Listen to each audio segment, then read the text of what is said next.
everyone. It is Tuesday, July 27th, and I will call this regular meeting of the Peer Commission to order at 6:32 p.m. We're going to go ahead and start with the Pledge of Allegiance, which will be led by Vice Chair Herrera. All right, place your right hand over your heart, face some sort of flag, maybe the one on my screen here. So just face the computer. Ready, begin. I pledge allegiance to the flag of the United States of America, to the republic which stands one nation, under God, indivisible, with liberty and justice for all. Thank you. Thank you, Vice Chair Herrera. Danielle, would you please call the roll? Chair Jennings-Nunez. Here. Vice Chair Herrera. Present. Commissioner Borja. Here. Commissioner Brenhau. Here. Commissioner Fitzsimmons. Here. Commissioner Godo. Here. And Commissioner Khan. Commissioner Khan? I think you're muted. Yes, I'm here. If we can have, there you go. Thank you. Thank you. Thank you, Danielle. So now to the approval of our agenda order. Are there any objections to the agenda order? You've had a moment to review it. Yes. Good. Hearing none, the agenda order is approved. Matthew? Tonight's meeting is live streamed on cable channel 3 and our online platforms. Please email all public comments to Matthew Morales-Stevens, mmorales-stevens@sgch.org, no later than the time the item is considered by the Commission tonight. Comments will be read for up to 3 minutes each. Comments received after the end of the public comment section will be forwarded to the Commission after the meeting. If you wish to be added to the distribution list to receive Commission agendas, please email your request to mmorales-stevens@sgch.org. Thank you, Matthew. So this is the time that's set aside for members of the public to address the HEAR Commission on items of interest that are not on the agenda, but are within the subject matter jurisdiction of the HEAR Commission. Pursuant to the Brown Act, the HEAR Commission cannot answer any questions or take any action until such time as the matter may appear as an item on a future agenda. Matthew, do we have any public comments for tonight's meeting? No public comments. Thank you. So we'll start with our first action item, which is agenda item number 3A, approval of our minutes from June 22nd. The time for public comment on this item is now closed. Matthew, do we have any public comments on this action item? We do not have any public comments. Thank you. So if you could review our minutes from June 22nd, and then once you've reviewed them, if I can get a motion to approve the minutes.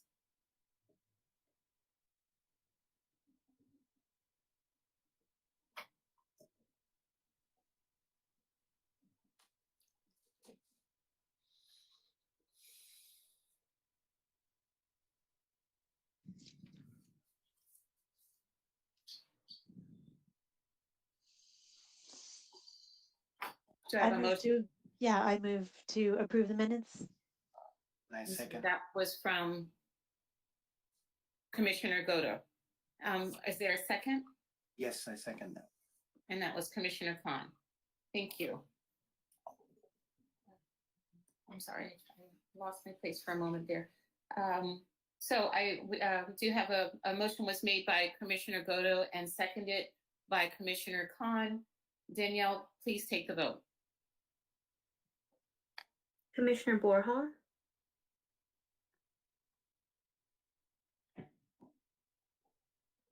I think you're muted. Yes, I approve.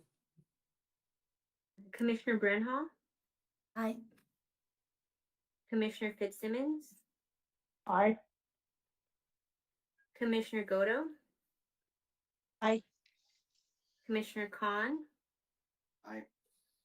Vice Chair Herrera. and Chair Jennings Nunez. Aye.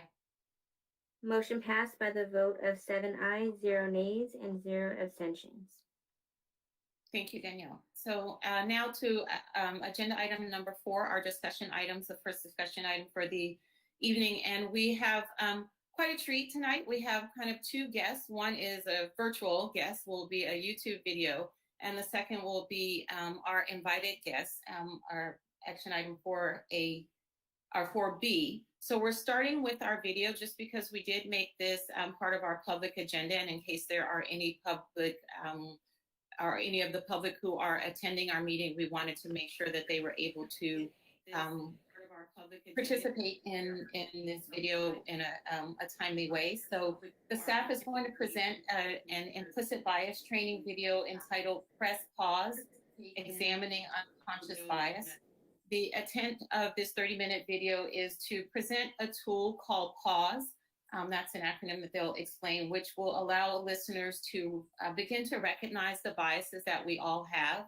You know, the key with implicit bias training isn't to try to eliminate implicit bias because that's impossible. It's just to get us all to recognize that we do have these implicit biases and then to begin to address how we utilize them in decision making. So this is the beginning. You know, all implicit bias training, anti-racism training is a process. It's not a checklist of we did this and so now we're all good. But this is a very nice way of kind of beginning to discuss this this area. Matthew, do you have any other comments that you'd like before we start the video? No, that's perfect. Thank you, Chair Jennings. You're welcome. So Adam, if you could please begin the video. I was flying from Jackson, Mississippi to New York from one client meeting to another one day, and I had to transfer in Memphis, Tennessee. So I get to my gate in Memphis in time for the transfer, and as soon as I get to my gate, I hear those words coming over the loudspeaker the travelers hate to hear most. Ladies and gentlemen, there'll be a 45-minute delay. As soon as the words came out of the gate attendant's mouth, I hear a voice boom out from behind me. You talking to us, lady? There's a guy sitting behind me who I would describe as angry Santa Claus. You know, he had long white beard, white hair, wearing overalls, a flannel shirt, and had a car magazine in his hand. So I kind of chuckled to myself and went about my business working on my computer until it was time to get on the plane. And get on the plane, and sure enough, who's sitting next to me but Angry Santa? And we fly for a couple hours until we get to New York City, and the pilot announces it's time for initial descent. Now, regular flyers know this is when airplane chat starts. So I turned to the guy and I asked him, what takes you to New York? Expecting him to say he's got, you know, a family event or something. He says he has a business meeting. I said, really? What kind of business meeting? He says, well, I'm a radiologist. So immediately I felt guilt. It's like, how is it that after all these years of doing diversity work, I've stereotyped this doctor as a car mechanic? And so in my feeling a little nonplussed, I said, well, what kind of radiology? And then the hammer really hit. So he tells me that actually they've been studying the brain using functional magnetic resonant imagery and looking at which parts of the brain respond when people interact with different kinds of people. In other words, he's studying exactly the thing that I'm the most interested in. And had I not pegged him as Angry Santa the car mechanic and talked to him earlier, I might have saved myself 2 months of research on my book.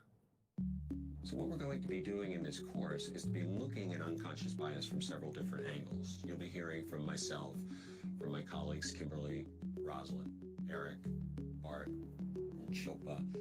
And what we're going to be looking at is really 3 major aspects. The what, that is, what is unconscious bias? And why is it that the human mind does this? The so what, how does it affect us at work? How does it affect us every day in the decisions we make, the things that we do?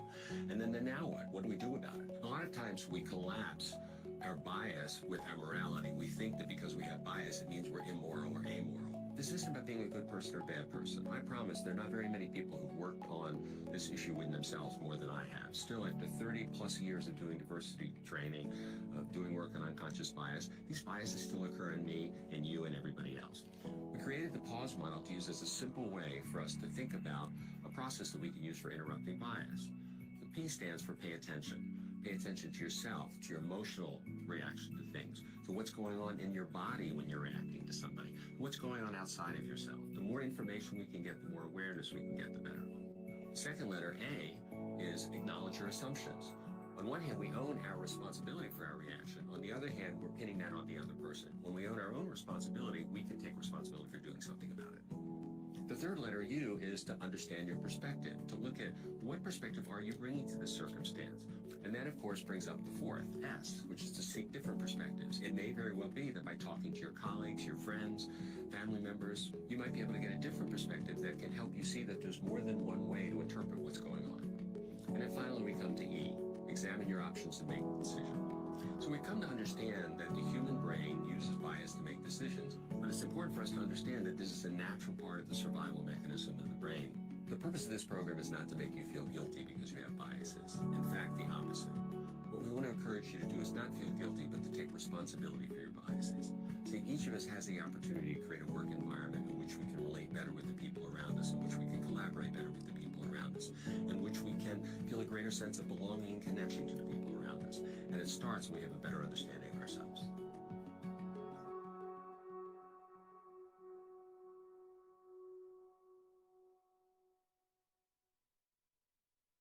So I was doing search for an executive team. And we were looking for a very, very senior software engineer. So I had scheduled a lunch meeting. I had talked to the person on the phone. I had their resume, just stellar. And I'm in the restaurant. I got there early. I sit down. And about 5 minutes later, the server comes over, and she has a person with her who has his hand on her arm. And I realize that he is blind, that he's visually impaired, and that he is my candidate. I realized immediately that my palms had gotten sweaty. My stomach was sort of fluttery. My voice was quivering. And I mean, I have a fairly strong voice, and I found myself stuttering and stammering. I remember feeling like I was shifting back and forth in the seat and was worried about not only how I was, but how other people who were watching would see him and would see me. I quickly jumped to, he will not be right for the job. I even asked him, true story, will you be able to eat lunch? And he said to me, I have eaten lunch for 32 years, Rosalind. I think I will be able to eat lunch. But I thought he won't be able to do the job. When in fact, the data resume, advanced degree, 7 years already doing the job. The data said absolutely. And because I was able to pay attention to my discomfort and to work through the real conversation, we were able to hire him. And he turned out to be a phenomenal employee. You know, the pay attention piece, you know, is around paying attention, pausing, checking what's happening with you, with the thoughts and the emotion and the senses, but also what data is showing up. These biases and these triggers can show up anywhere. And for me, it was when I went on vacation. We were pulling into a campsite, and as we pulled in, I could see gentlemen on the side, a group of people playing horseshoes. And as I got closer, I noticed that the one person was wearing some orange shorts and an orange tank top and an orange visor. And on both the visor and the t-shirt or the tank top was a Confederate flag. And so for me, I was conscious enough that I knew that I had to start to pay attention to my own thoughts, right? And so my thought was, why am I here and what's going on? How do I need to protect my family? So I started looking at bumper stickers and other things to see if there's something else going on in this environment besides this one individual. And then in terms of emotions, I had to be present with myself. I knew there wasn't anger, but what emotions were arising for me at that point in time that was going to impact this experience of us being on vacation. And then the last one, in terms of senses, you know, I knew that blood was leaving my brain because I was being triggered. So I just started opening my hands to make sure that blood flow was occurring the way it should be. And then sight, again, looking to see what else is going on in the environment and listening to see, as I pulled up closer and rolled the window down, to see what kind of comments were being made, if they were offensive, right? And again, but this was all internal to me being impacted by external forces. Once you've determined that you need to pause, the first step is to pay attention. Pay attention begins by noticing what's going on inside you. How am I feeling? What am I experiencing in my body? Then look outside of yourself. What is the specific data I'm reacting to? Also ask, is it possible that there's some important data that I overlooked? decisions in business are generally made quickly. And that's a part of business. It's like, we got to make a decision. We need to make a decision now. We need to make a decision on who's going to get the job. This really does say to folks, just sort of take a moment. Think about what's behind the decision and make sure that whatever it is that's behind the decision is what you want. When you find yourself starting to sweat, when you find yourself unable to make what is for you the normal amount of eye contact, you have to ask yourself, what am I feeling? And what is sort of the trigger for what I'm feeling? When we're making critical decisions, are we truly slowing down to process the relevant and important data, or are we taking shortcuts like our brains are designed to do? In any given conversation, there's 11 million pieces of information that may be occurring in the environment in between two people. But what we know based on the studies is we go from 11 million pieces of information to only absorbing 40 to 50 pieces of information, and then we are only conscious of 5 to 7.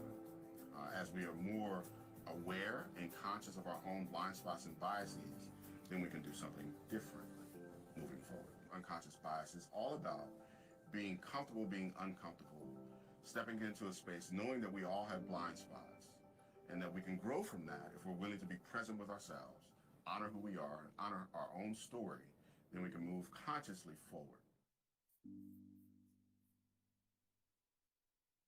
So when I think about how bias shows up in my own thinking, one thing that came to mind for me is around my team. Whenever I have a question about how to use certain technology or how to leverage technology in the work that we do, I find myself very quickly looking to the youngest members of my team for advice, guidance, and I know when I step back and think about it that that's not necessarily the case. In fact, in my particular team, one of the more senior members of the team is phenomenal with technology and really, really knowledgeable, and I still find myself having this bias come up of, oh, I have a question, oh, I know who to turn to, like almost immediately, and that's a bias. It's not something that I can necessarily prevent. What I can prevent is what I decide to do once that thought comes to my mind. The second step in pause is to acknowledge your assumptions. Bias happens whenever your brain makes a decision on your behalf without your permission. Because this happens quickly, usually in less than a second, it can be hard to separate what we know from what we think we know. Acknowledging your assumptions is about making that distinction. You might ask yourself, what assumptions am I making? What story am I making up? Human beings enjoy feeling like they know what's going on, but being aware of what you don't know is really important. So in pause model, we say first the P, pay attention, and then A, to acknowledge the assumptions you have about what's going on. We think that we see the world as it is. We actually see the world through our own interpretation of what we see in front of us. So one person sees a roller coaster and says, ooh, fun. Another person sees a roller coaster and says, oh, terror. Same roller coaster, the assumption that we make is different. So when we bring our attention and our awareness to our assumptions, we have a better understanding of what's impacting the way we're relating to the thing or person in front of us. A lot of our thinking is automatic. That's what allows us to perform everyday human functions without having to kind of focus on it. The first part of our brain that picks something up is generally the amygdala, which is sort of like the radar system of the brain.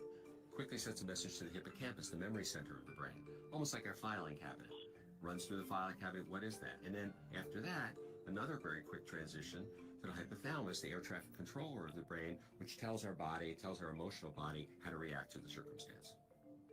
To consciously process, we're engaging a different part of our brain. That's the neocortex. It was sort of the last thing to develop, and that's where our conscious, rational thinking comes in. Often through repetition, the things that start as more deliberate thinking become automatic.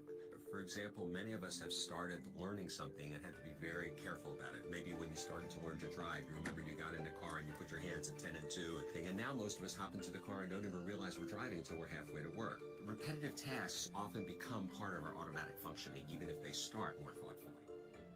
So we all make assumptions all the time. It's what the mind is doing, trying to make meaning of life. And of course, there are times when we have collective assumptions that we have collectively as a community or collective as a society made about certain groups of people. And we see these kinds of assumptions turning into stereotypes, whether they're about race or gender or sexual orientation.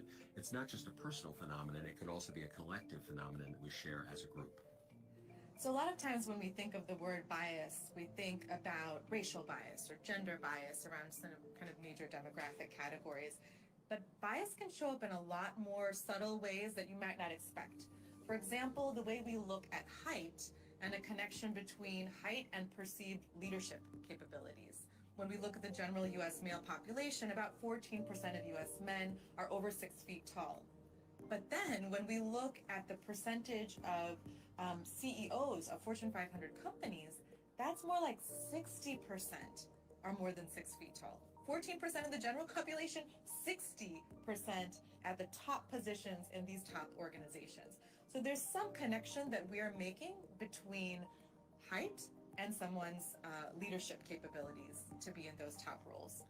Names can also play a huge role in the decisions we make. Researchers at MIT and the University of Chicago, for example, found out that when they sent out resumes, with what the researchers called traditionally white and traditionally black names, for example, Gregory and Emily versus Lakeisha and Jamal, sending them to organizations that had affirmative hiring programs and were looking for more diversity in hiring, even in those circumstances, 50% more of the resumes with white names on them were called back than the resumes with black names. We know that similar studies have been done in Singapore with Chinese-based surnames, in the Netherlands with Muslim-based surnames, in India, in Canada. All over the world, we have studies that show the same thing, that the name of somebody can have a huge impact on people's response to their resume.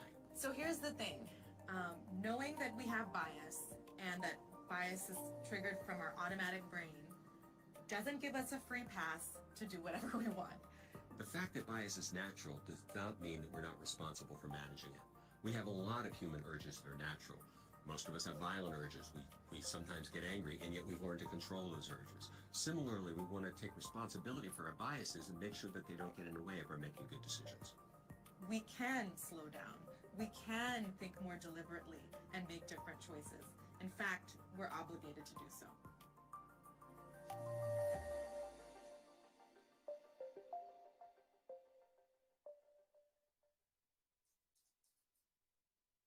So when I think about understanding ourselves, right, the you of the pause model, I think about my mom. So, I'm the daughter of a mother who retired from the Senior Executive Service for Housing and Urban Development, which is right below the president. Right? Now, my mom started as a clerk typist, and then she retired again at the senior executive level, which means as a kid, I saw my mom go from this size of an office bigger and bigger and bigger, right? So the final office she ended up with was the size of our living room. Now, what that's done to me is it made me really understand that when I see a woman in power, she's going to be motherly to me, actually, right? So I meet women who are presidents of companies or principals of schools or executive directors of nonprofits, and my history has been I always have a positive relationship with them. Now that's different. I meet people all day who often say, a woman in charge, oh my gosh, it's not going to be a good experience. I'm not going to have a good working relationship with them. Now, I don't know what part of their story maybe sets them up from that, but that's really different than me. So when I think about the pause, when I think about the P to pay attention, the A, acknowledge, wow, I'm having a reaction. I'm having an assumption. I'm interpreting something. And bringing ourselves right to this U, which is to understand our history, understand our perspectives. Then I start to understand how much my history plays out with my mother and women in power. The third step in the pause model is understanding your perspective. Our automatic brains store patterns of information that we've either seen or just heard about, and we use those patterns to make sense of the world. Disrupting bias requires some self-awareness. For instance, what from my past does this remind me of? What messages have I learned that influence my perspective of this situation? How do my group identities influence my experience of this situation? You is really about the long view. It's understanding your perspective, and it's practicing some self-awareness so that you begin to take a look at where did those perceptions come from? Well, where did you learn that? And where did you learn that? And oftentimes it's these lived experiences where people have had a very profound emotional experience or just a repeated experience over time that has taught them, with this type of person, I expect this kind of behavior. I often ask people, do you have a sibling? Do you have a brother or sister? And if they say yes, I say, okay, did you live in the same house growing up? And if they say yes, I'll say, do you see the world exactly the way that your brother and sister do? And they'll usually say, no. And I always kind of stop and say, okay, just imagine somebody who's grown up on the other side of the world. Different parents, different rules, different everything. It becomes really profound how these lived experiences have a huge impact on our worldview and our lens. Yeah, so one concept that, we don't think a lot about is group identity. Group identity can be any form of a relationship with another group of people that we identify into and also other people identify as a part of. When I was learning how to drive, my dad gave me some pretty crucial advice. If you are ever stopped by a policeman because you're speeding or something is happening, whatever, it says what you need to do is you need to be very, very nice. Just put on a big smile and say sir a lot and totally cooperate with whatever this policeman wants to do, and maybe that ticket will be reduced to a warning. I've heard a lot of stories doing this work from people who have very different backgrounds from mine. Oftentimes I'll talk to African American women who have taught their sons how to drive, and they tend to give their sons a very different story. If you get pulled over by a cop, they'll say, both hands on the wheel, answer in very short clipped sentences, one word if possible, keep your registration in the glove box, and before you reach for it, say, officer, I'm about to reach for my glove box. And clearly my dad never worried about having a gun pulled on me, his young, white, teenage child. That's not the same story that everyone has. And so part of understanding your own perspective is really getting, in a kind of a humble way, that my perspective is just that. It's my lens, it's my experience, it's valid insofar as it affects me, but it might not be the only way to see things. So sometimes bias is intentional in the way that you say, well, this medical school is better than that medical school. It just is. And you might even have some empirical evidence to back that up. But it's going to have you look at a resume differently. Understanding your perspective, knowing your own life story can give you a big clue as to how those biases might be impacting you when otherwise you'd be completely unaware of it. So what do you do to become better at this, to learn how to disrupt your biases? Part of that is to understand your own life story, understand my own life story. The more my story becomes something I'm familiar with, then it doesn't trip me up. I can then move through the story to see something new and fresh.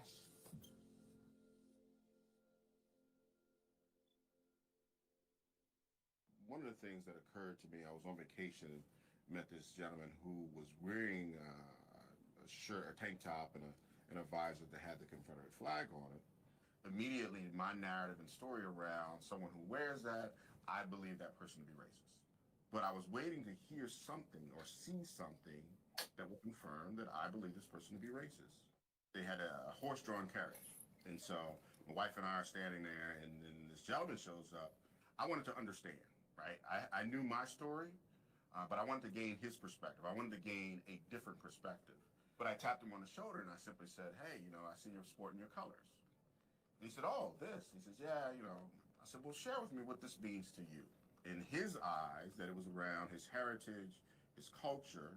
But what I asked him, I said, well, tell me a little bit about your heritage and culture.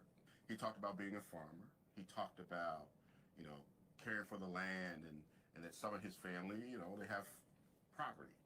And so I appreciated his perspective. I truly did. But I also shared mine. Again, I wanted to understand. I had my own definition, but I wanted to understand his perspective. And then I had an opportunity to talk to his son as well, gain a little bit more understanding of how they saw a flag, right? So one of the ways in which we can disrupt our own bias is by seeking different perspectives, right? I was teaching a workshop in Fiji with a colleague of mine. On day one of this week-long workshop, we discovered that people really weren't speaking very much. We would ask questions of the group, and they were often met with silence. By the end of the day, we felt like we must be doing something terribly wrong. We then took it upon ourselves to seek a different perspective, and we consulted with a colleague over dinner on that first night after the workshop, who gave us some really helpful feedback. Is that, first of all, silence is okay. What you think is really uncomfortable and awkward when you ask a question, people here are really used to prolonged silence and it's not a big deal. So it's probably only awkward for you, not for them. Secondly, when you ask a question to the large group, it's less likely that people will want to speak up in front of all of their peers. And they're going to be much more comfortable talking to one other person or in a small group than in the large group of people. From our point of view, the situation was awkward, people didn't care, or they weren't understanding what was going on. But when we shifted and looked from the other perspective, it was completely different. The learning was still happening. It just looked really different than what we expected. Once you understand your own perspective, you have an opportunity to also seek different perspectives. Getting perspectives other than your own helps you see that your point of view is just that, a point of view, and not the objective truth. So you can ask yourself, what else could be true? What does this look and feel like from different points of view? You can also speak with others and get their perspective firsthand. Are my assumptions valid? What could I do differently? There is an absolute truth, and then there's a truth that we gain from our own perspective. We can honor our own story, but have enough humility and compassion to want to hear someone else's truth. So empathy is something that we can develop over time. We can activate, again, that neocortex in our brain and ask questions, try and understand things from another person's point of view, and then we eventually become in the habit of doing that. So one interesting research study looked at relationships that individuals have with people in the lesbian, gay, bisexual community and how that would correlate to impressions of gay men. Essentially, what the study found was that individuals who had close personal relationships with lesbians, gays, bisexuals also then were more likely to have positive impressions. And that provides us with a lot of hope, right? That if you build human connection with people who are different than you, it's maybe that you have a more positive impression of that entire group of people. I think that it can be very easy to think about bias and feel helpless about it. And at the same time, we can do something about it, right? That's what this pause model is all about. That if we pay attention, acknowledge our assumptions, understand our own perspectives, seek different perspectives, then we can make better decisions. A CEO found himself in a position where it was costing him business because his executive team and their teams were very homogeneous. And so he wanted to figure out how to get his managers to find and build relationships with people who were either women, because they were white men, or people of color. We stopped and said, what is in the way? And out of that came a metric for his team and for every one of their teams that was an accountability metric that said, in the next 12 months, you will find and introduce someone to our team who is different from us by race or gender, who could take your job if something happened to you. The wonderful thing was that really required to pay attention, working through their discomfort of being one of a few white men with a group of people of color, being one of the few people who is over 50 with a group of millennials. How do I find new information? So I search, I ask for other people's information in order to be able to build a diverse team at the executive level of a major corporation, and it worked. You know, sometimes your biases are right. Sometimes your automatic brain leads you in a direction that's ultimately the right decision. If it's an important decision, it should hold up to some scrutiny. So you might look at a series of candidates for a new job, right? You're interviewing a bunch of folks, and after those interviews are over, your immediate assessment is, wow, I really liked candidate number 3. It would be a mistake to simply let that initial emotional reaction be your decision. But you might go through all the steps that we've talked about, paying attention to your emotional reaction, acknowledging that you have a clear favorite, figuring out what about them in your life story makes that person a favorite for you. You might seek different perspectives. You might do another thorough resume review, look at other people who interviewed the same folks, see what they say, And at the end of the day, you might conclude with all of that additional data that candidate number 3 actually is the right person for the job. So all of this work might do nothing but confirm your initial reaction, and that's all right. It's still time well spent to make sure that you're making decisions the right way, in a very present tense, conscious kind of way.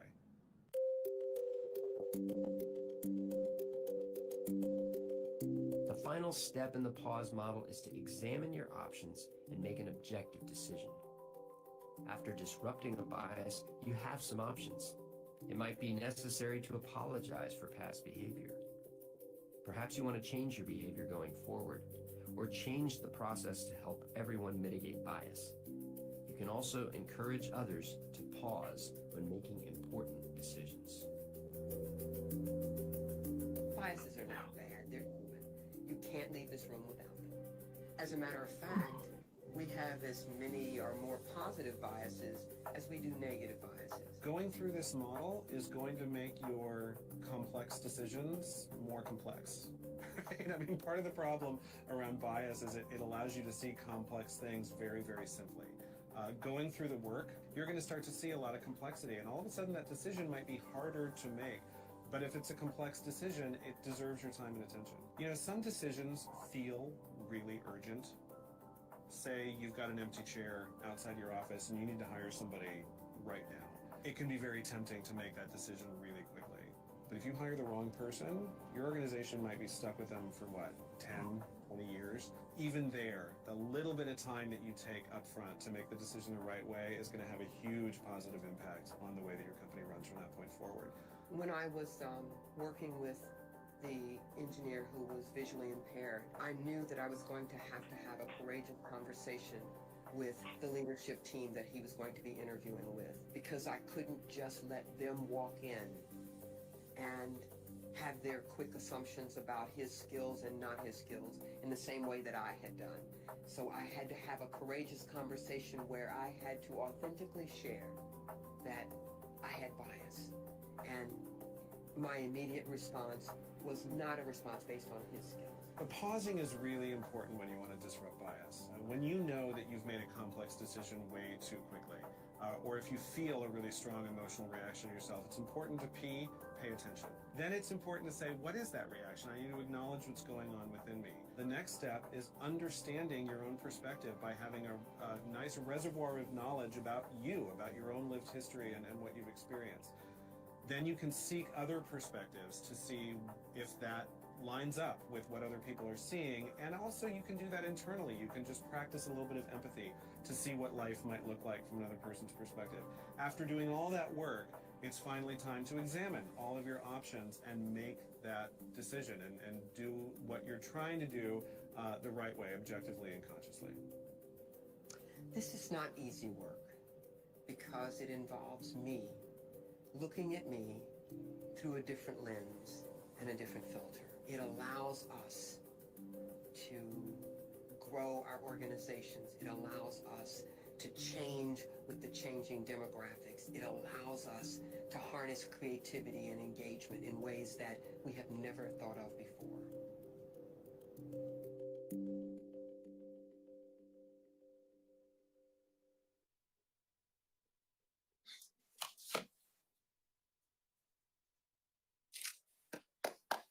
Thank you, Adam.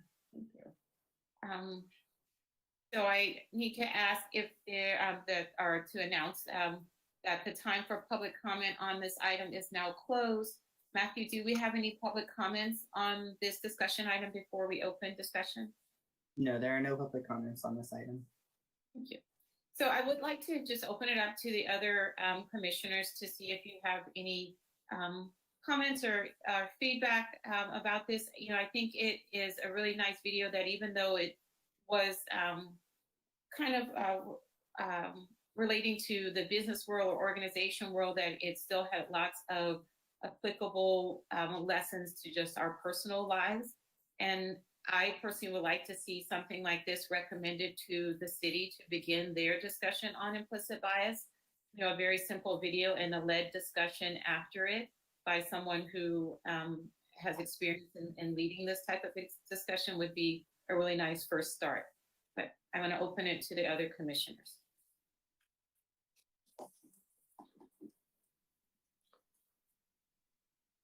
I'll go ahead and I'll start. I really liked this. I've seen other types of implicit bias videos and they're very interesting.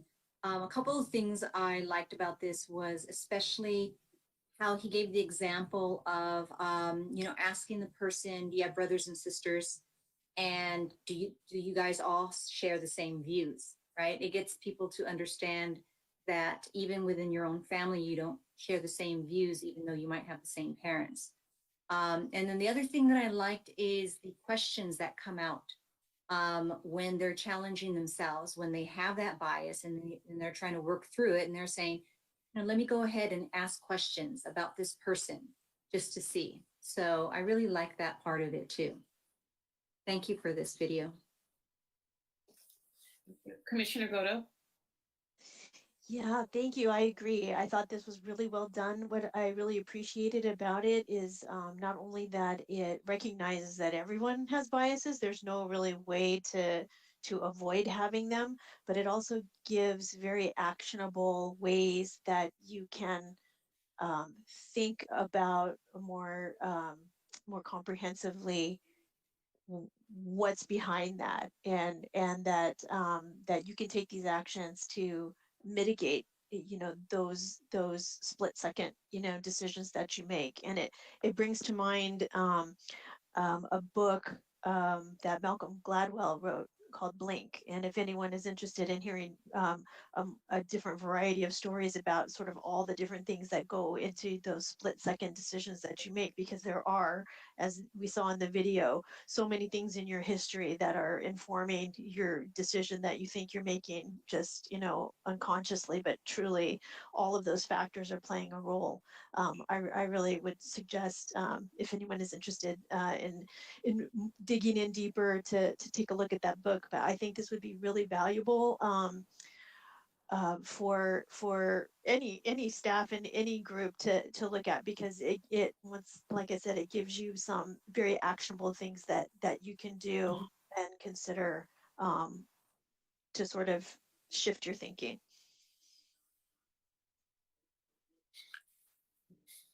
Commissioner Khan? Yeah, I thought empathy was probably one of the main outcomes of this presentation. I think before discarding an idea or someone, we need to understand where they're coming from. And that's probably a hard thing to do, especially when you look at somebody and then make a decision about whether they are important or whether they're useful or not. And I think this sort of opens the door for that for me, for empathy.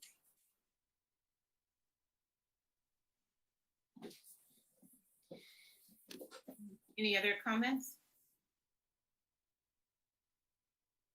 Well, thank you. So I don't know if this could be something that we could pass along to the City Council as an example of kind of a beginning soft, as one of our city staff put, non-threatening ways of introducing implicit bias training to the city staff. And what I really liked about this video is what I've heard from people when you talk about implicit bias or training is that immediately almost some people get very defensive and they say that it's just going to cause a lot of guilt, it's going to cause a lot of negative feelings, it's going to lead to people being embarrassed or very self-conscious about biases that they may have. And this video really points out that we all have our biases and it's just a matter of recognizing them. And they did a really good job. The other thing is, as one of the speakers said, is that a lot of people think implicit bias and they immediately think racism or around gender or sexuality or sexual orientation. But this really covered lots of areas. It covered ageism, ableism in terms of people with disabilities. It talked about classism, even just lots of different ways that bias comes into play that we don't really even think about outside of those big racial areas or big kind of top 3 areas that we think about. So if people like this video or something like it, we could, I hope, present it as an example of something for the City Council to look at introducing. since that was part of our work plan, was recommending that some type of implicit bias training or discussion begin to happen with the city staff, that this might be a piece of whatever they implement.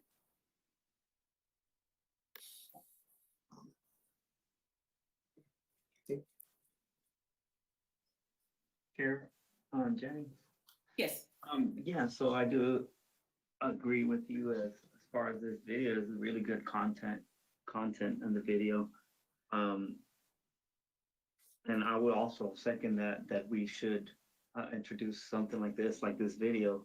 But I just want to stress one thing, that we make it interactive with the group as well, with the city workers, right? If we present this, maybe this will be like every year that we have to share like a video, or we can share a video with the city employees.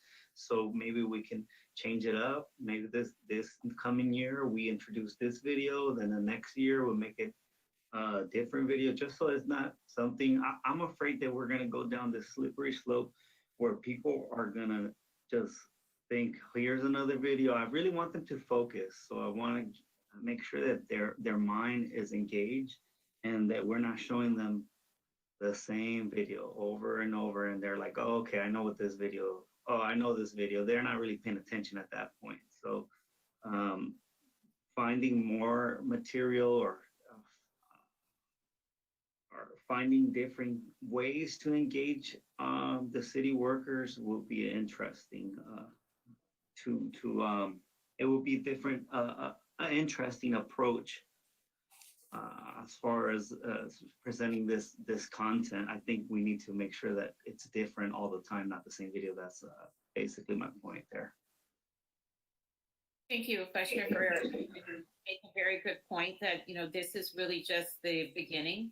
So whatever we recommend is the intention is that it is part of a larger program, that it wouldn't just be to show this one video every year and people check off that they've done their implicit bias training, so that we're just trying to present kind of examples to City Council of what kind of content they might be able to start with.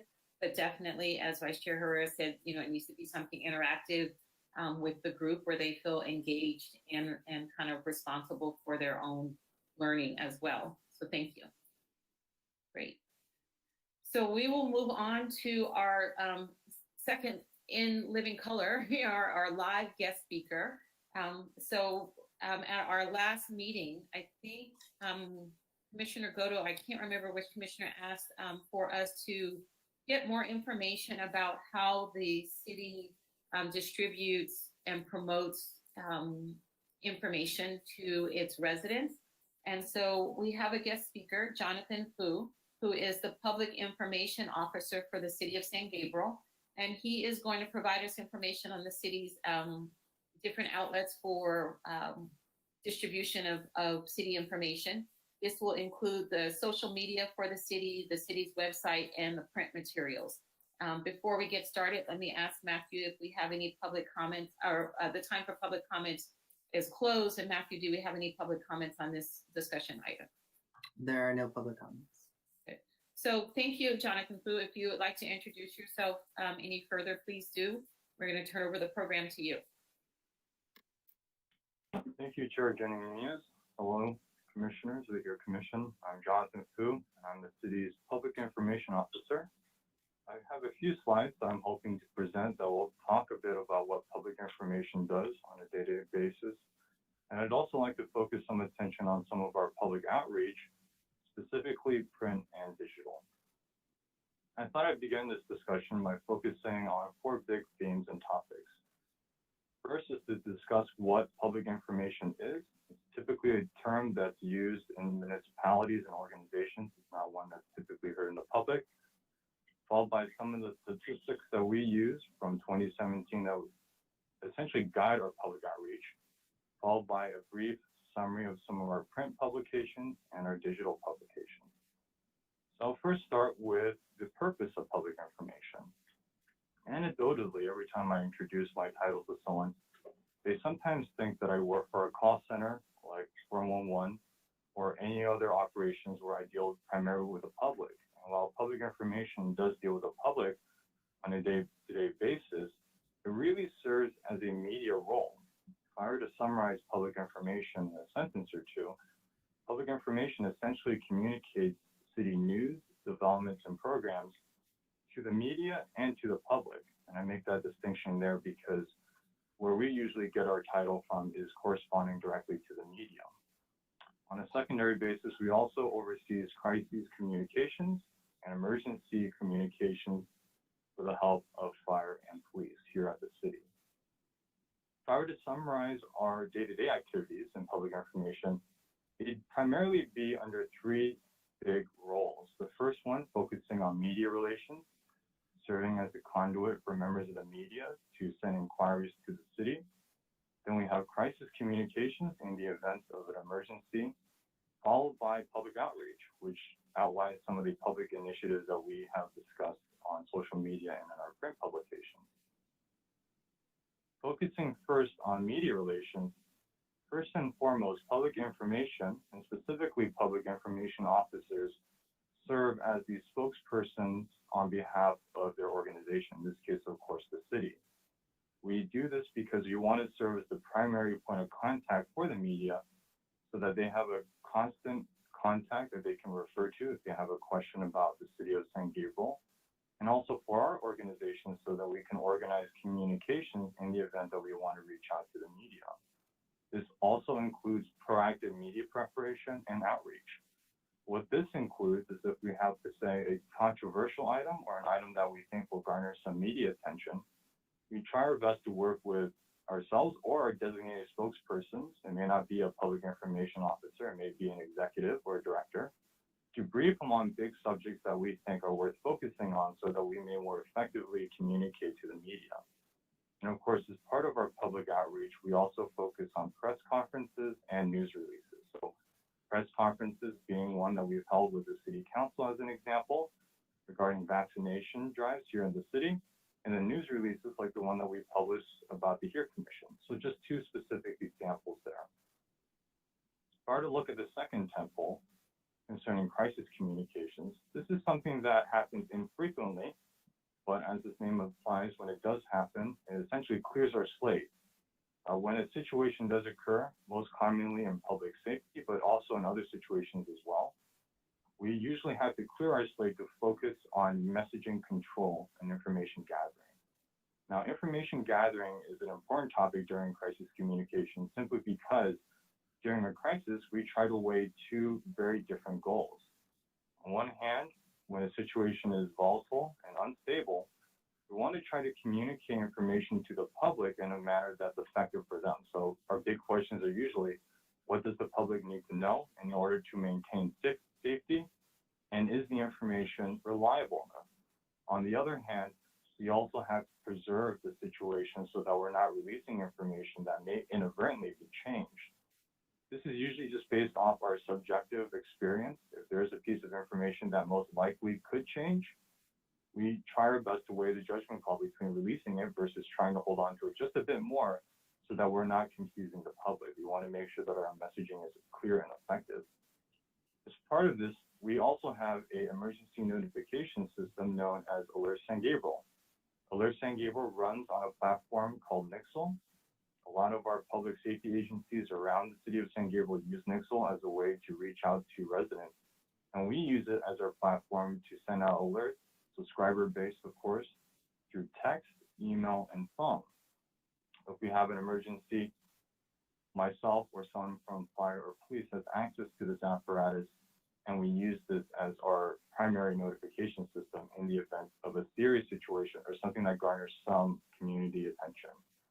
And of course, as part of our crisis communications role, we also integrate quite thoroughly with the Public Information Bureau. This is essentially the public information arm for our police department, and we collaborate regularly with fire as an on-call as needed basis. That's crisis communications in a nutshell. And of course, public outreach. Now, I put the PIG channel, which is our public access channel for those who are on spectrum, as an aside, and I'll focus more on print and digital later. But our PIG channel is something that we've had for a few years. And up until recently, I want to say about 2019, is when we started to stream council meetings and commission meetings live. It's a relatively basic channel, so when a meeting is not live, it replays the last several commission meetings and city council meetings on a loop. And we recently started to broadcast these meetings so that people at home are able to see it if they're a local subscriber of Spectrum. And of course, we have our print and digital conduits as well. Before I get into print and digital, I'd like to talk about some of the statistics that we use to guide our outreach. Just as a slight disclaimer, these are from a community services survey that was sent out in 2017. So it's slightly outdated. I can, of course, send the full results of the study to the commission. But we use this survey because it's the latest version that we have that uses statistical mode in order to reach the community. So it's based off a research firm that has reached out to different residents in our community. And I'll just go over some of the results that our residents have responded to and how they get information from the city. So if we were to look at this chart briefly, we can see that 19% of our residents get their information from the local media, 32% get it from social media, 39% get it from email, 49% get it from our website or the internet, and of course, 63% get this from our quarterly publication known as the Grapevine. And there, of course, is a distinction between the Grapevine and the Grapevine Guide, which is a recreational publication authored by our Community Services Department. And of course, the source is from the Parks and Open Space Master Plan. Now, there's a lot of takeaways to take from this. Some of the takeaways that I have personally found is that print publications lead the pack. Overwhelmingly, residents seem to get their information from the Grapevine and the Grapevine Guide. With this, though, as the leader, our website remains an even split. It serves as an important source for many residents, and we expect this to grow. And though digital media lags, at least on this survey, we see this as a potential growth area. So this is something that we look at as an area of improvement for us as a city, and it shows an untapped audience that we can use to engage more effectively through different media. So these are not zero-sum games, these are just publications that we have, and we look at this as areas of improvement that we can use to better reach our residents. So with that in mind, I'd like to start first with our print publication. This section is relatively straightforward because we only have one, at least under public information, and it's our Grapevine Guide. This is typically published quarterly, and it goes directly to residents and businesses, so those who have addresses in the city, and includes a brief summary of news and programs across 4 pages. As a recent trend, I'm proud to say that in the past, we used to have Spanish and Chinese translations relegated to a small paragraph. We have done the effort to fully translate the first page of the Grapevine in Spanish and Chinese. So if we were to look at this, we include the most current amount of information on the first page in English. We translate that in its entirety in Spanish on the second page and in Chinese on the third page. And the fourth page features miscellaneous information in English. So this is a relatively new initiative that we've done, and we've gotten some good feedback from the community as a result. Focusing on our digital properties, we have really 4 big categories to talk about. The first one, of course, is our social media. We also have the website, our newsletter known as City Beat, and a new initiative that I'd like to outline for the first time, which is Enjoy San Gabriel. If you're to look at our social media channels, we have a presence on all the English-speaking channels. We have a good presence on Facebook, Twitter, Instagram, and YouTube, and I also have a part-time translator in my department that manages our Chinese-speaking network known as WeChat. And he likes to translate content from our English-speaking networks and pushes on that platform as part of his duties. Combined, we have about 13,000 followers. And just to provide a broad overview, we try our best to really provide tailored content to each platform. What does this mean? We don't like to just simply post the same thing on our channels whenever we have the time or effort to do so.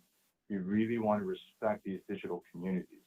So I'll play one example out. If there was a flyer with a lot of text on it, we may not post that flyer on Instagram because Instagram primarily uses the description for text. From an accessibility perspective, it also allows the text reader to read text because, of course, if you have a text and an image, it's unrecognizable through an accessibility reader. Same thing goes with Twitter and Facebook. We try to provoke content natively so that we get good engagement. And it just provides a reason for residents to follow us on these different platforms because we try to tailor things as they are meant to be displayed so that we respect these digital communities on their own terms. That's our social media kind of in a nutshell. Of course, we have our website, sangabrielcity.com, and our blog known as insidesangabriel.com as well. Focusing on our city website, the website is very big, but public information has a very specific role. We try our best to oversee the homepage, which typically involves news and major items. So if you were to look at the COVID-19 pandemic, we're usually the point of contacts for information sources like this, where it requires a great collaboration between the city departments. That's usually where public information steps in. We also provide assistance to different departments depending on the type of help they need. We do this quite regularly with the assistance of our IT team. So as an example, public information doesn't oversee the police department section on the website.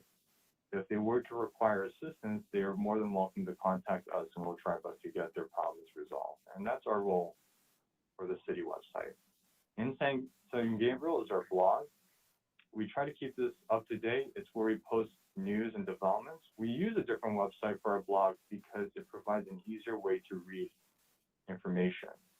If you're to look at the city website as a point of contact for information, we like to look at Inside San Gabriel as a news source. So it's provided in a linear way.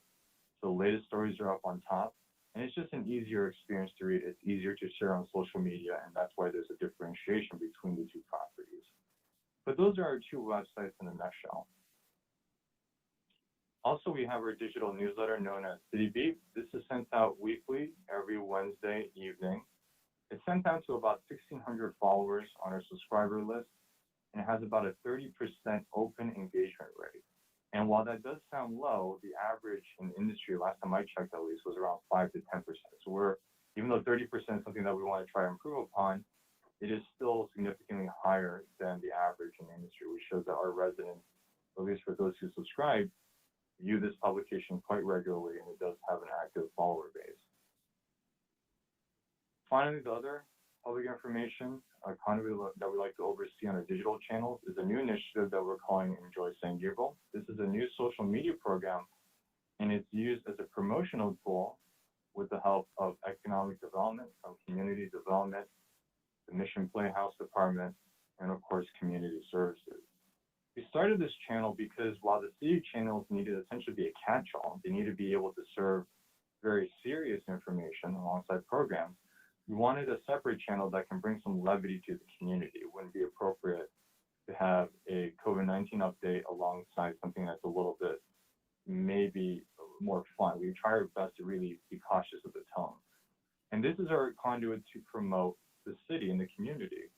We really want to look at this from a promotional tool for tourism. So we want to bring people both on a regional, national, and international level by promoting culture, experiences, and tourism from the perspective of an influencer. So quite different from what many other cities may think about. We want to make this a little bit entrepreneurial, and we want to make the content a little bit tailored, right? There's a bit of a audience that we want to target, and it's those who are very engaged, hyper engaged, and who can promote the city by using our content.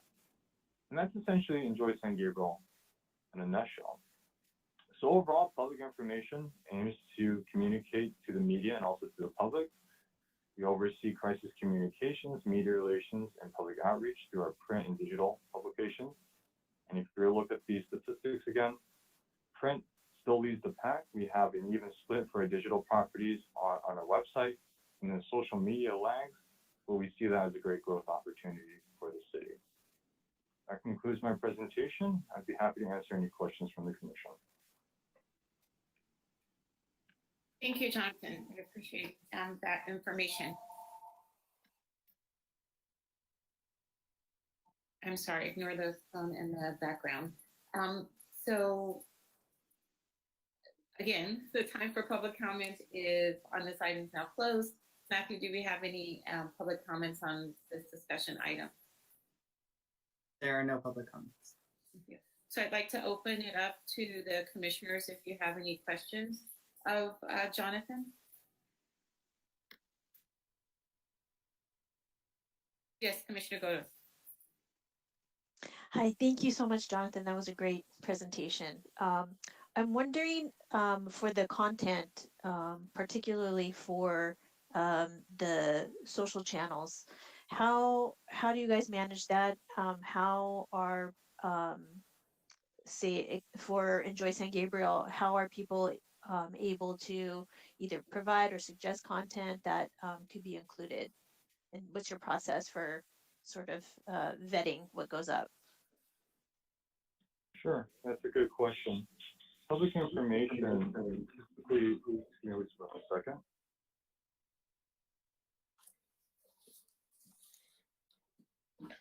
So public information typically vets a lot of the information. We get it primarily from internal teams. We do this because at least in the past year or so, the pandemic has really upended a lot of our traditional workflows. If you were to ask me maybe 2 years ago, I'd say that we try our best to use the city channels as a conduit for information. We just do this from a pragmatic perspective, just because we know there's a lot of information, and we try our best to keep it, for the most part, city focused. Where Enjoy San Gabriel comes into play is Enjoy San Gabriel can actually be a promotional tool for businesses, right? So we sometimes had the problem of not necessarily wanting to be endorsing a business from the city's channels, because it does carry a different sort of gravitas. But from Enjoy San Gabriel really is promoting all of what San Gabriel has to offer. And that delineation between city versus, while still city owned, more of an independent publication gives us our perspective. But to answer your question, the city channels usually are internally focused. We submit recommendations from our teams internally to get information out there. Last year or so, it's been primarily for public safety, but we generally try to advertise city programs, developments, news. And if we're Enjoy San Gabriel, we try to take the more, if we follow a website known as LAS, we try to take the more independent approach. We want to promote the city and the community from an angle that may not always be appropriate for the city. I hope that answers your question. Great, thank you. No.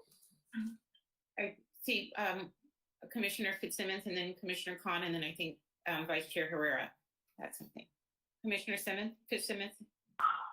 Hi, Jonathan. This is Sue Fitzsimmons. If we wanted to give you an article to publish in the Grapevine, do we just email it to you? Because I know it only comes out quarterly. But we send something that would be newsworthy to put in the Grapevine. Is that how that would work? Yeah, we're always looking for pitches. It is usually from within our team, but we're wanting to hear from the community. If they think that the community has a specific story that they think is worth mentioning, feel free to send me an email, jfu@sgch.org, and we try our best to take things under consideration. We'll always try to provide a response on whether or not we're able to fit it in. But emailing me is usually best. Great, thank you. Hey, Jonathan, thank you for spending the time. This is Rick. Are there any restrictions on using billboards or digital signage? Especially I'm referring to the Enjoy San Gabriel you just said. And if it could be used commercially, especially by parks, it will not disrupt the traffic. And I think it could also, sort of achieve the purpose. Sure. So Commissioner Khan, you're asking about using digital signage to promote Enjoy San Gabriel? Oh, right. Yes. Yeah, we're still trying to launch this thing. It's kind of in a beta stage, if I can call it that. But we're looking at all sorts of opportunities to promote this new social media initiative. We think it's something that's very exciting. We're just to throw some ideas out there, hoping to maybe print out some stickers and people can look at them on store windows if the business wishes to have it there. And it's a little bit of guerrilla marketing. They can just look at that and then it invites you to kind of explore. But we're looking at banners and signage, and we're talking to our team to explore those once we get Enjoy San Gabriel off the ground even further. Gotcha. Maybe one of these days we might, the Hair Commission might, info about Hair Commission might be on one of those digital boards, right? Hopefully. Commissioner or Vice Chair Herrera. Yes. Thank you, Chair Jennings. Jonathan, great job. A lot of information there. You definitely enlightened us, or I can speak for myself. I'm enlightened with all this lot of information that you provided us. So my question is more tailored to the Grapevine. You mentioned, correct me if I'm wrong, 60% of our, basically 60% that's where it's affected, right? Effective 60%. That's where we get the most people. How do we measure this? Which tool are we using to measure these numbers? Is there a way, or is there somehow something that you guys put on the article or the newsletter um, to get calls or get notifications, or have the audience basically, contact a particular number? I'm just curious to know how we're gauging this information, and what if and another question, if we are also adding different benefits, like a page for just benefits, how people can benefit within our community, especially right now through COVID. Everybody is going through hardships, and there's just a lot of programs out there that many people don't know of. Your common, your regular average resident is too busy taking care of business to look into these things, or the programs that we have to offer, like city, local, or state level. Even private companies, they have different businesses, different departments where people can benefit from their programs. So two questions there, and maybe a third. Sure. So I'll try to answer the first two. So this is from a polling company. I don't have the full details on their methodology. We just know that their methodology is sound and is used across the industry. You don't have anything on the grapevine as an example that can indicate to us how many people actually read it, and the way that it's sent out to every city address. So we're hoping that they read it, but this is just based off a statistical firm. And I can forward the study to Matthew. He can send it to the group, and I think they outline their methodology in greater detail. For the grapevine, and specifically COVID-19, the last issue that we pushed out talked a bit about some of the programs that not only do we offer, but the state and of course the federal government. I talk about the quarterly publication, but I also want to mention that our schedule has been interrupted substantially because of the pandemic. We have a lead time of about a month for the print publication. We're trying to always improve this, but it just takes a month to get the issue out. And given the volatile nature of the pandemic, we're always caught between making sure that the information is evergreen, but we don't want it to be outdated, right? So we don't want to push out something that says, as of July 1st, masks are not mandated indoors, only to have it change. So we're always trying to battle that and find that good compromise. And though the issues have not come out as frequently as I would like them to, we're still weighing that every single time we push out an issue, because the worst thing that we could have happen is having outdated information getting sent out to, I think, approximately 18,500 addresses in the city. So we're always exploring different ways to make that publication more effective and to make it so that it has a shorter turnaround so we can get it to people's hands. But the next issue will definitely have another focus on the pandemic and resources that residents and businesses can use across different forms of government. Thank you, Jonathan. Commissioner Frenhoff, did I see your hand? Oh, okay. I had a follow-up, if I may, Chair Jennings. I see what you guys are doing, right, for the grapevine, and I appreciate that, the fact that you guys we have different pages right now with the Spanish and the Chinese, right? But is that clearly stated on the front page that there are Chinese and Spanish pages inside? I would hate to be not utilizing city resources to the max of the ability. And I think if we're not doing this, it's beneficial to post it on the front page, because sometimes people just might look at it and not think that they have some content to read. I mean, they're just gonna say, okay, here's another English article. I can't read it. I speak Mandarin, or I speak Spanish. Do you guys have it on the front page? Any considerations on that? Having it on the front page, especially with the HERE Commission, I think one of our responsibilities and obligations is to make sure that everything is accessible for everyone and clear.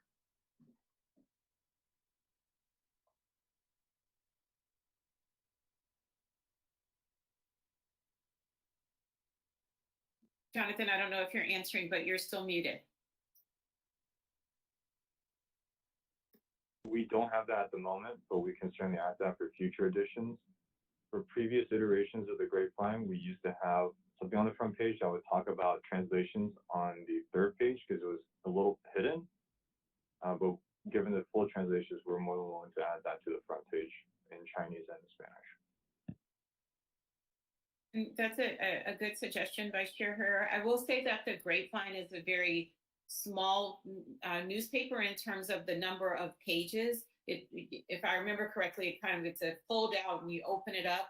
So it's not like a kind of a city newspaper where there are multiple pages you would have to page through. So hopefully if people even take it and just unfold it, they will see that there are other languages available, but certainly providing that information up front is a great suggestion. And I would be interested in looking in that methodology, Jonathan, because I'm wondering if, especially in 2017, I don't know how many people that survey was, how many responses they received and what those percentages are based on, or the ages of people. I think there's a group of residents who are more comfortable with print, communication. But there's a larger and larger group, as you said, that you're trying to tap into that really gets their information from social media. And especially for kind of day-to-day, moment-to-moment, now we're used to news, getting news kind of by the minute almost. The print publication is really kind of for the big picture stuff. But as you said, you don't want to send out any information that the next day changed. And so that's where social media is going to be really important. So I would like to see on the next Grapevine, I see now these QR codes for everything where you scan it with your phone and it takes you to some link page, that there's a huge QR code on the front of the Grapevine where people can scan it and it takes them to register for the other social media platforms or for the city newsletter to increase the number of people, the number of subscribers to the newsletter, since it seems that most of the city information is subscriber based, as you said. I wish that there was something that you could just, kind of like those Amber Alerts that just go out to everybody some kind of way that wasn't subscriber based, at least initially, that you could just push out to all the city to get them to subscribe to the city newsletter and other city news outlets. Yeah, that's a good point. That's ultimately what we want Enjoy San Gabriel to be. And we are always a little bit short-staffed, so we try our best to divide time up across these different platforms. But at its best, Enjoy San Gabriel will serve as that central source for residents to go to. The stories on there range from programs and promotions all the way to emergency situations. And in some cases, if you were to look at a previous infrastructure failure that we had, that was our primary source of information. So my philosophy has always been, we don't want to be exclusive in any way on across our channels. We don't want to necessarily say you need to be on this or you need to be on that. Well, if we were to delineate between print and digital, and I'll go through an event, let's say we have an emergency situation, even though we'll have information posted across all our socials, we encourage all those socials to follow back to our blog so that that's the single source of information that residents can refresh and update so that the latest stuff is always posted on there. We don't want to have a situation where people are confused where to go. So if you're to look at an emergency situation, let's say you're posting updates on Twitter and on Facebook, we always, usually depending on the severity of the event, if it's a temporary one for maybe 30 minutes, we always try to weigh the judgment call. But if it's a serious event taking place over hours, we always refer people back to the blog so we can get that muscle memory. And it's precisely because SanGabrielCity.com is so large that we want the blog to be relatively small and easy to use. And so the goal is to get everyone on there, and at its best, inside San Gabriel has the same information as the Grapevine. We've unfortunately just been inconsistent every so often because it does take a lot of time to get stuff on the blog and even on the Grapevine, but at its best, that's always our goal, so that we ensure that regardless of whatever platform that you're following us on, that you have the most critical and up-to-date information. And if the information is fluid, you're not having to go through 20 different pages. You're going to one page online that has the latest information. So the QR suggestion is a good one, and we'll try to see if we can fit it in.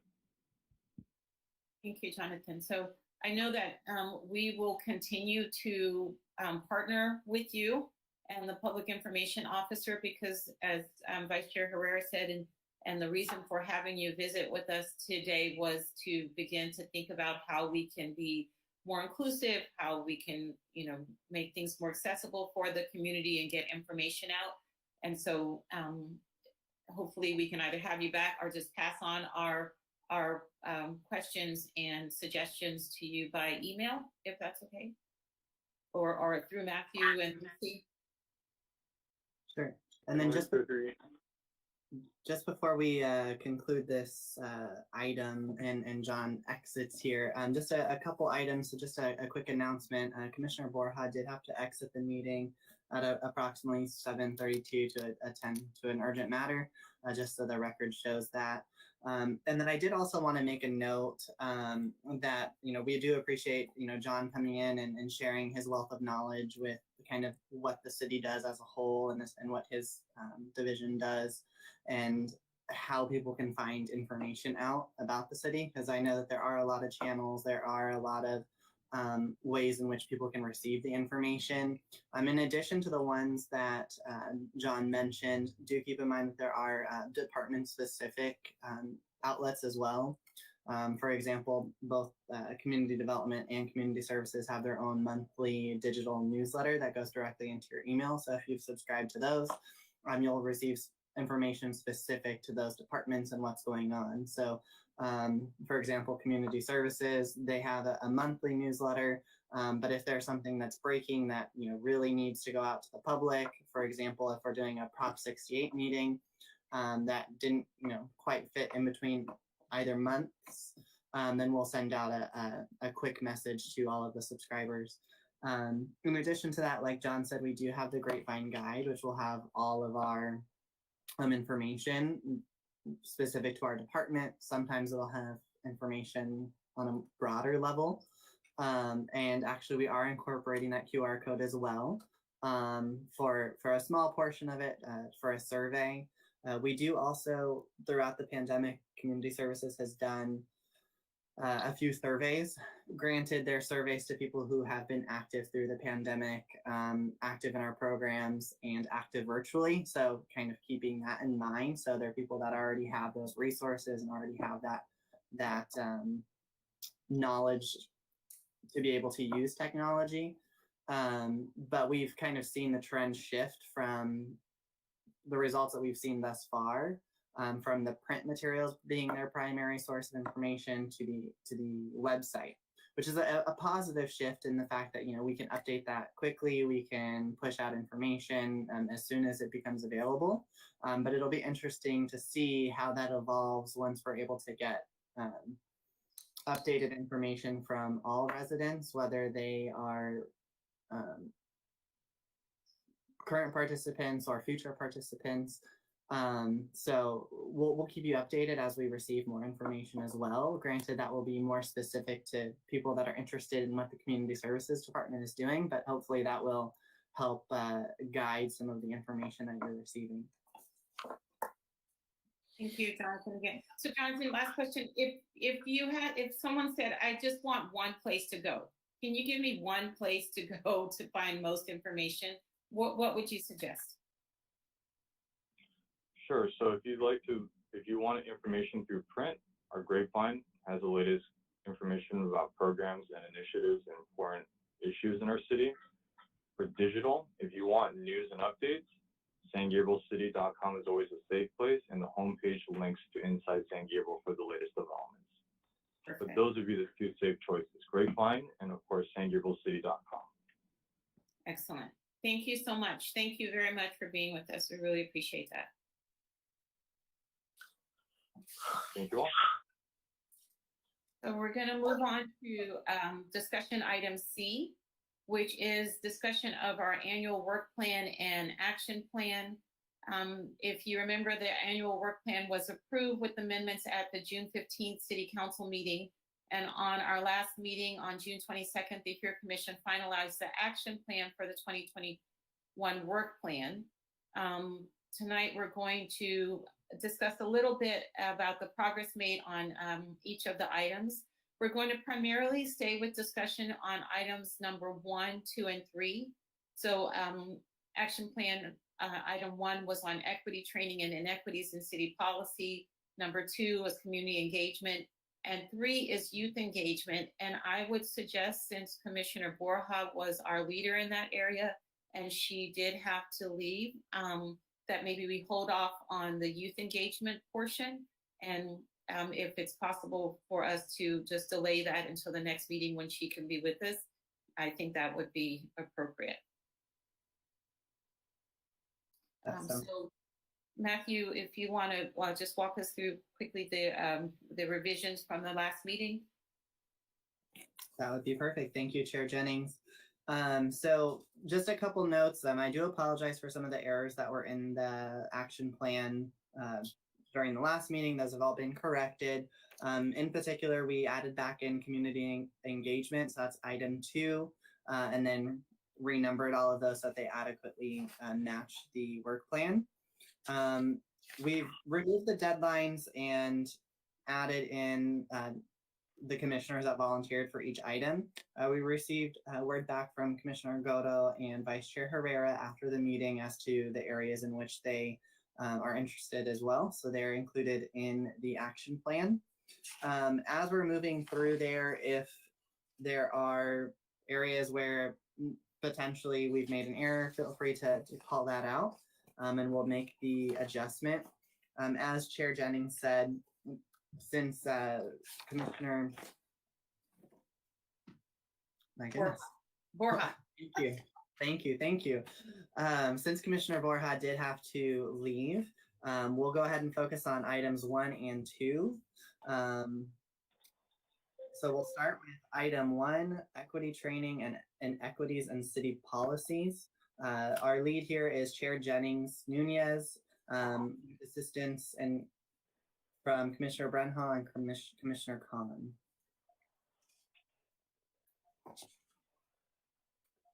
So if you have any items, any research items that you have or any updates, now's the perfect time to share those, and hopefully we can get one step closer as well. Hey, Matthew, one correction. In community engagement, the lead was the Chair Jennings. I thought, still think that so. Unless I'm directed by the other commissioners.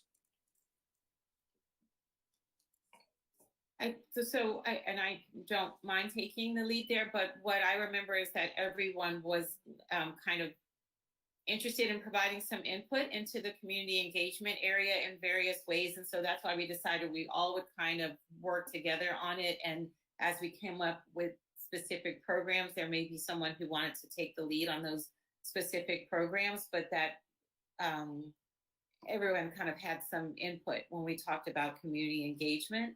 And so that's why there wasn't particularly a lead. I will take the lead as long as I'm learning, so I still need to go through that process. I kind of need to work with the team before I can just say I'll be the lead.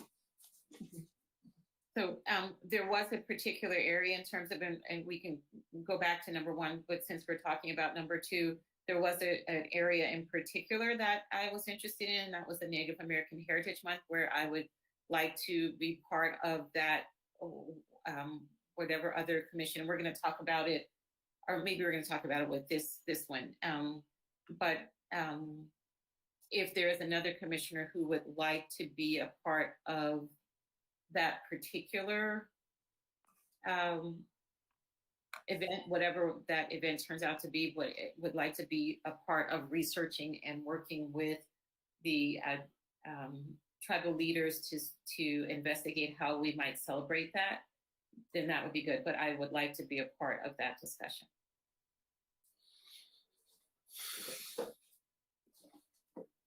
Well, Matthew or Mark, can I get some resources from you so that maybe if I'm going to be a participant, I could get some help and pursue that? Of course, yeah. If there's areas specifically that you are looking for resources, we'd be happy to provide them if we have them available. I'm not sure in particular if there's something in particular that you're looking for off the top of your head at the moment. None. Actually, looking at how we want to accomplish the engagement part of with the community. Sure. So I So if you think one don't area have- maybe we can look at for tonight, as I was asking, or I think that some people were thinking of suggesting certain speakers. So this is 2B, is, you know, we have 5 more meetings before the end of this year. And so there were several commissioners who had either a specific speaker in mind or a specific area that they wanted to target with one of those, you know, kind of like we had tonight with some type of presentation. So if there are any commissioners who would like to share any specific resources they have, now would be a great time. Commissioner Brinhong? I did connect, so I'm trying to look for a connection with somebody in the mental health field and advocacy to come and speak, but I haven't heard back yet. But I did connect with a organization about housing equity and housing justice, and I feel like that's something that has it's kind of important to me. And I feel like when we talk about equity, it's pretty central. And so I connected with an organization called Making Housing and Community Happen, MHCH. And I think somebody from that organization would be willing to come out and talk about, what housing equity and justice looks like, how cities can be aware of those things, and what things we can do to advocate for more equity in housing. Thank you. Yes, Commissioner Fitzsimmons. Yes, I sent Matthew Morales a disc. Did you receive that, Matthew? I did. Thank you. Yes, and that was on mental health, and I provided him with 2 names of Met officers that would be more than happy to be guest speakers. And if you would like, I also talked with a social worker, and she would be more than happy to also be a speaker. And this has to do with mental health, both in schools and adult mental health. And I don't know, Matthew, did you have an opportunity to listen to the disc? I was only able to listen to a brief moment of it, so I apologize that I wasn't able to listen to the whole thing. But from what I saw thus far, it could potentially be helpful. I would recommend that if we can get the officers to make a live presentation, as we kind of saw today, it might make a larger impact versus the pre-recording. Absolutely, they'd be more than happy to, because I've talked to both of them, and whenever you want to set it up, they will be more than happy to do an actual live presentation. Thank you, Commissioner Fitzsimmons. You know, I think we were on the same page, and you, it sounds like, know them better than I do. So there's Officer Cecily Ramirez, and then the social worker's name is Miss Ayala. At least that's what's on their website. And so I actually sent them an email today also, just introducing it and asking to see if they would be willing to come and speak. So if you've already spoken to them and gotten that commitment, then I think they would be an excellent presentation for one of our meetings to come and talk about the MET program. Absolutely, and Officer Gil Magana is another one who's very, very, very familiar with the Detective Magana. He's very familiar with the mental health. They just need a little time because they have to readjust their schedules because usually this would mean like overtime for them, so they would have to readjust their schedules, but they're more than happy to come and speak either in person. If we do go back to the in-person, they'll be more than happy to do so. So just let us know. Great. So we have a mental health advocacy and housing equity, the MET team here in San Gabriel. Are there any other suggestions? Yes, Commissioner Goto. Yeah, I have a colleague who made a really wonderful presentation on disability awareness, and there's National Disability Employment Awareness Month is in October, and she is a member of the California State Independent Living Council. It was a really fantastic, very informative and interactive presentation. So I spoke with her, and she's also willing to speak to the commission, and she is willing to come in person if we were in person, but the presentation that she gave to my colleagues was virtual as well. It was really excellent.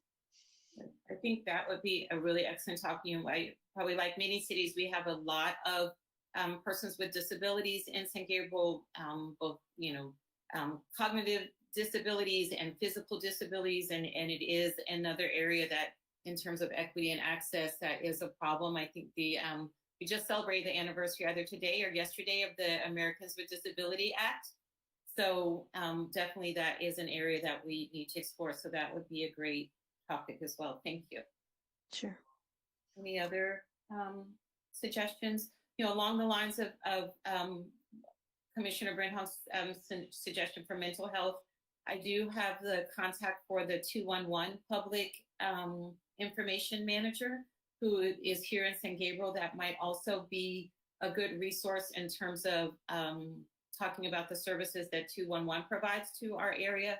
That might be another speaker to investigate. Anyone else?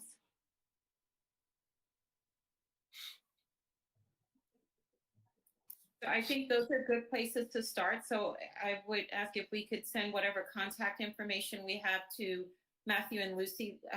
Matthew and Lucy, would you be able to contact those people, and then depending on their schedules, be able to present them with the available dates and times and kind of some guidelines around what we're looking for, like a 30-minute or so presentation and then a brief time of discussion and questions afterwards? Yes, of course, not a problem. Does the commission have a direction as to who we would like to see present first, second, third, fourth, or is it kind of okay with whoever is available for the next meeting? I think whoever is available is fine. There doesn't need to be any particular order. Perfect. And I see everybody shaking their head, so we all agree, yes. That's great. Thank you. So that is for 2B.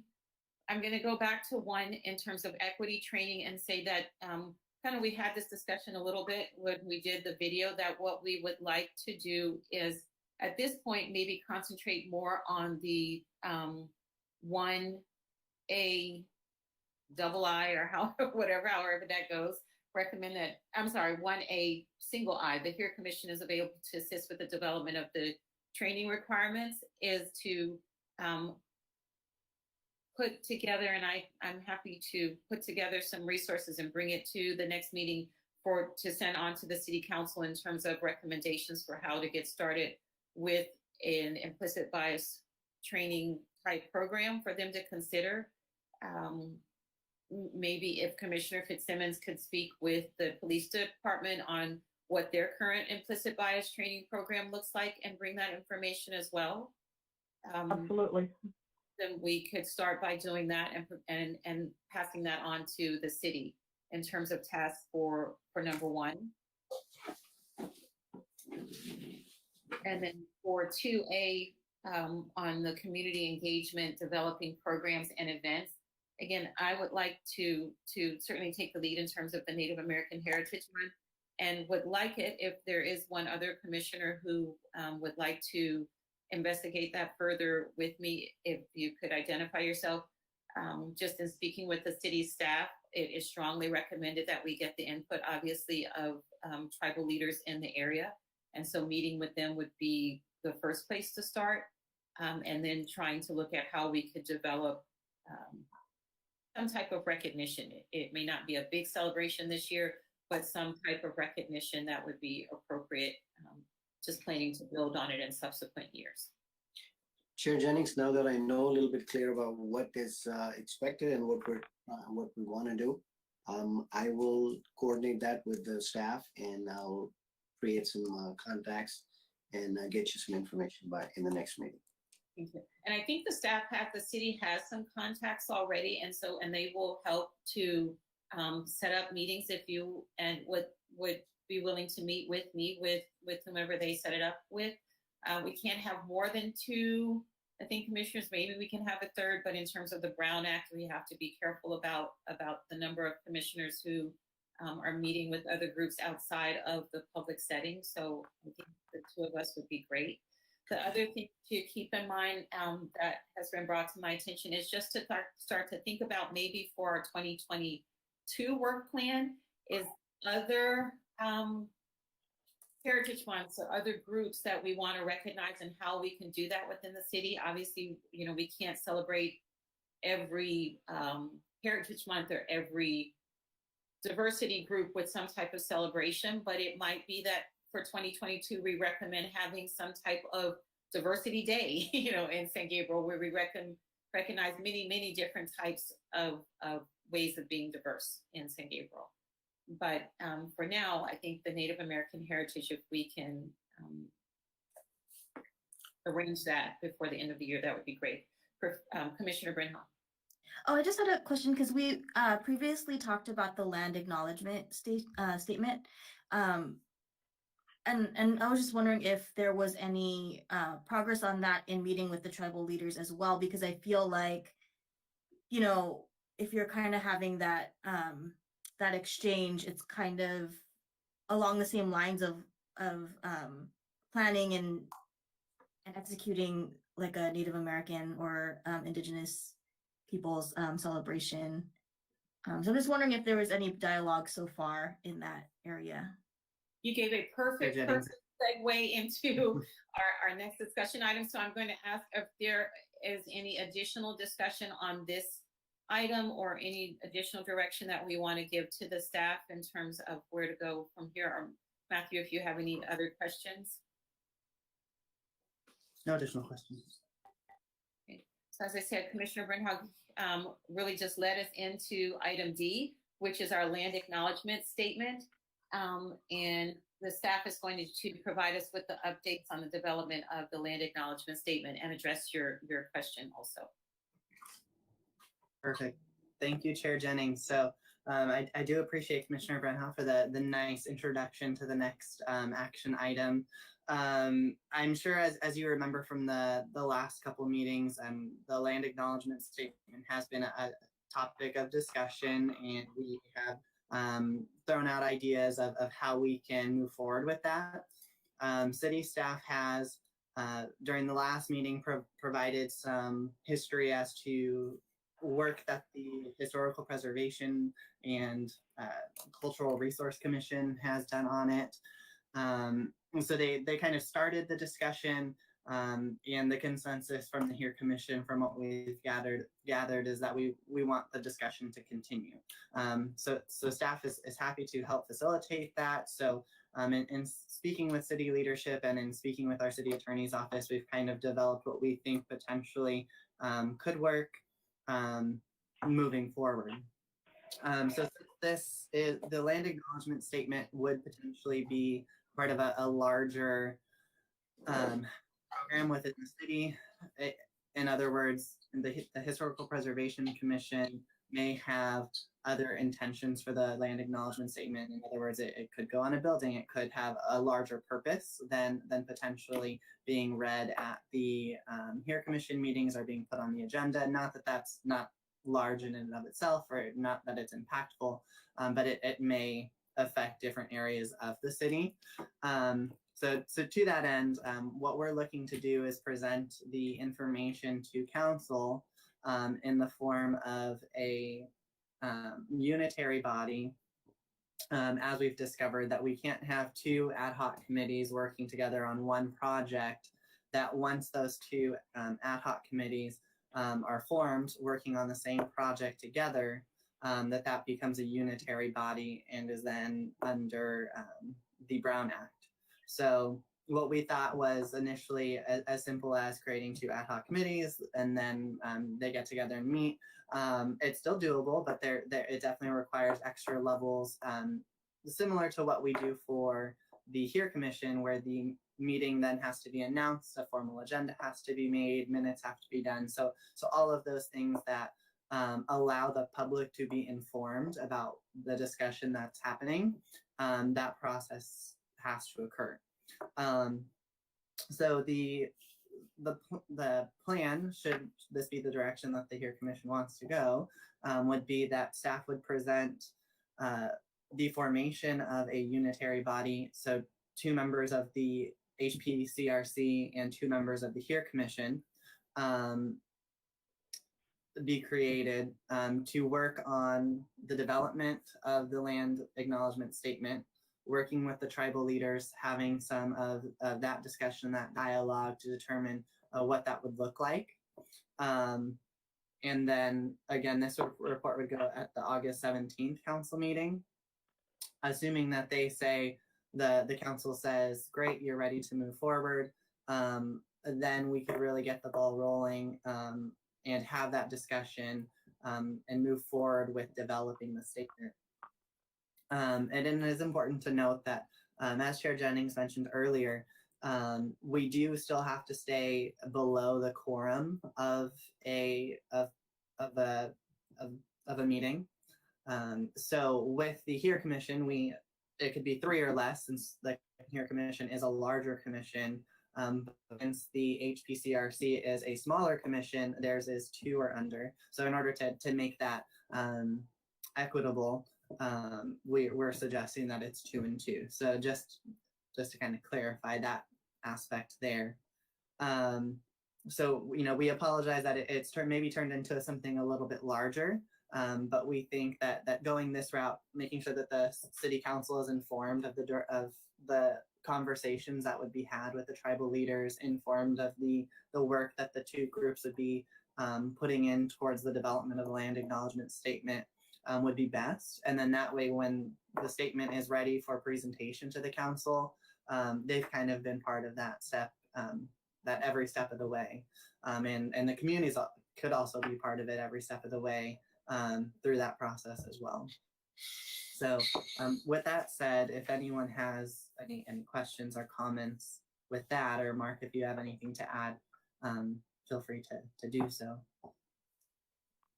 Thank you, Matthew. The only thing I would add would be that we don't necessarily have to wait until we get approval from council to meet with those groups, because as you mentioned, Chair Jennings, just a discussion on what some sort of a Native American or Indigenous people's heritage event, you could meet with them to start talking about that. And at that point, you can ask the groups what their interest or concern or what their general thoughts are about a land acknowledgement statement. And if you wanted to do that ahead of meeting with the HPCRC and forming that unitary body, you can do that in the interim period and not wait for council to give you the direction to officially create that statement for the 2 bodies.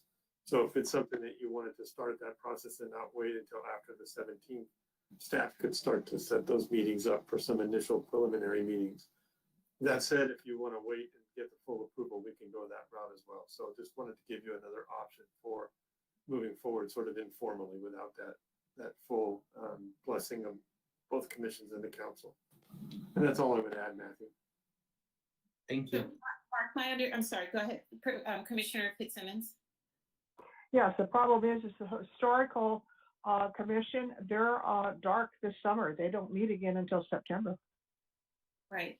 So, and that's why we kind of are keeping the 2, well, because of the Brown Act portion and the number of commissioners, but also because we want to move forward on some of our items, we're keeping the 2 separate. So the Native American Heritage Month acknowledgement, we would like to meet as soon as we can arrange it. So Commissioner Khan will be working with city staff to do that. And we can just kind of bring up their feelings about the land acknowledgement, but we're really going to keep the land acknowledgement portion separate, since it is going to be in partnership with this other commission and it falls under the Brown Act and those things, and we need to get the buy-in of the city council. So we are on hold a little bit for that portion, but the Native American Heritage Month celebration portion, we can move forward. As Commissioner Fitzsimmons says, the Historical Preservation Commission doesn't meet again until September 8th, and they only meet quarterly. So, right. They move through things a little bit slower than we're able to because we meet monthly, but I'm hoping that if we can coordinate things and we have this unitary body, it may meet a little bit more frequently than waiting until the Historical Preservation Commission meetings to actually conduct business. But we can go ahead and move forward with our Native American Heritage month acknowledgement and meeting with the tribal leaders for that.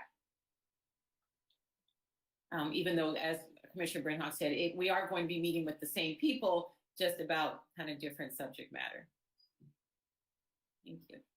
Are there any other questions? So my suggestion would be that in terms of identifying who would like to work on the land acknowledgement statement, that maybe we wait until our August 24th meeting.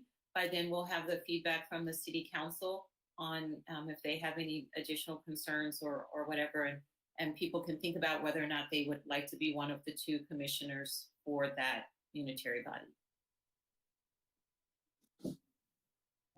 And so just to recap as well, so now that we have some additional direction, it sounds like, and as some background as well, Rebecca has already reached out to the staff liaisons for the HPCRC to gather and confirm that we have all of the correct contacts for the tribal leaders. So that's already in the works.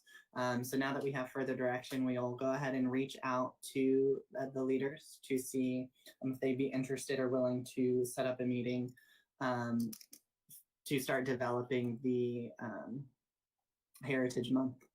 Excuse me. So I believe that the two commissioners that were working on that were Chair Jennings and Commissioner Khan. Is that correct? Yes. Yeah. So as soon as we have information on that, hopefully within the next week or so, please don't hold me to that if no one gets back to me. But hopefully we'll be able to get some quick responses. We'll touch base with Commissioner Khan and Chair Jennings. And then hopefully come the August meeting, we can have a report back to keep that moving forward. Thank you, Matthew. So any additional comments or input? So just to finish up, the time for public comment on this item is now closed. Matthew, do we have any public comment on this discussion item? I don't know if I was supposed to do that at the beginning or not. There were no public comments. Okay, thank you. So we're on to agenda item 5, commissioner comments and conference meeting reports. Each commissioner may address the HEAR Commission and public on matters of general information and or concern. This is also the time for commissioners to report on conference and or meetings that they have attended. If there are any comments from our commissioners. I have one. This last Friday, I was awarded a selfless volunteer plaque by the Social Services Commission at the mosque, which was wonderful. And I think this would be one of the things that we could probably, oops, sorry. Okay. Can you see it at all? Yes. Well, okay. So this is something probably where we could follow it in future for others, whatever contributions folks have made. So thank you. Congratulations. Thank you. Any other? We have one more comment. Mm-hmm. I even memorized the purpose of HEAR Commission. I've got like 9 of them. Maybe I just like to take a minute and revise them or kind of repeat them so we kind of internalize. So just give me one moment, I'll get that. So the purpose of our HEAR Commission, advance and advocate for equity, access, diversity, social justice, safety, mutual appreciation, increased cultural competency, positive intergroup relations, and then respect for all San Gabriel members or citizens. Just I'm trying to memorize myself, so I just thought maybe I'll repeat it loudly. Thank you, Commissioner Khan. I appreciate that. That was wonderful. And I will say from my comments, you know, the week or every day seems to be filled with some new tragedy, some new challenge.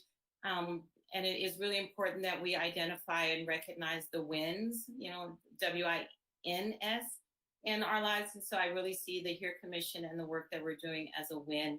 And I really appreciate all the city staff and all of the commissioners for your participation. And And I'd like to find out a secret formula from Mark to see how he's able to sit for 2 hours and maybe 19 minutes already. No, it hasn't been over 2 hours yet. So Oh, sorry, almost. almost. So 1 with hour that, and 49 minutes. I noticed him. He did not speak during the whole meeting except that, but he was patiently waiting. So I just want to thank for that. excellent. So if there aren't any additional comments, we'll move on to number 6, which is our staff comments. Thank you, Chair Jennings. So one item, it's a similar item that we brought up during the last commission meeting.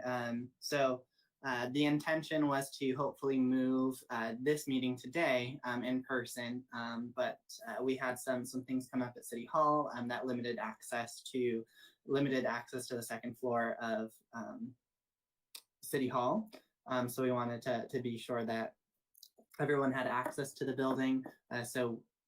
Outside of the COVID concerns, first and foremost, we wanted to keep that in mind.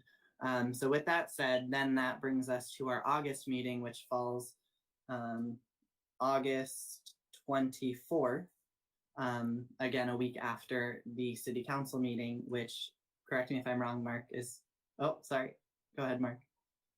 I'm sorry, Matthew, and I know where you're going with this, but I'm actually starting to poll the council about not having that meeting in person in August because of the surge.